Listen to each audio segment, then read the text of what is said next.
Avec l'apôtre Paul, le disciple extasié et triomphant s'écrie alors « J'ai compris le secret, je suis initié au mystère. Je puis toutes choses par lui. » Philippiens 4, 12, 13.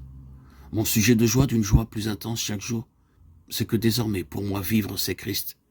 Philippiens 1, 21. Mon témoignage, c'est que je n'oserais parler de quoi que ce soit que Christ n'ait pas accompli en moi. Romains 15, 18. La source de mon énergie, c'est le secours de sa force, qui agit puissamment en moi. Colossiens 1, 29. Vie bénie, où le racheté marche par la foi au Fils de Dieu. Parfait repos, bonheur sans mélange.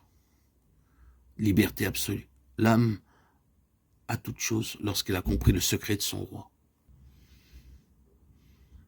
L'apôtre a reçu cette révélation de Christ en lui pour qu'il l'annonce. Et il fait précéder sa déclaration aux Galates. Christ vit en moi, de cet autre. J'ai été crucifié avec Christ, montrant par là que la révélation du mystère, Christ en nous, est liée à notre union avec lui en sa mort. Dès que nous avons compris cet ultime message du calvaire et ses répercussions dans notre vie quotidienne, toute la pensée de Dieu à notre égard se déroule à nos yeux dans son harmonieuse beauté. Quel idéal serait trop élevé désormais puisque je n'ai plus qu'à faire place au Seigneur pour qu'il atteigne cet idéal en se servant de moi. Quel ordre pourrait être au-dessus des forces du serviteur, puisque le Christ lui communique sagesse, puissance et toutes les forces nécessaires, aussi longtemps qu'il reste crucifié avec son Sauveur. C'est la puissance même de Dieu qui maintenant anime sa vie. Et tandis qu'il fait quotidiennement l'expérience joyeuse de la vie de Christ en lui, toutes choses lui paraissent autres, son horizon se déplace. Avec l'apôtre Paul, le disciple voit, discerne le mystère, cette vie de Christ en lui.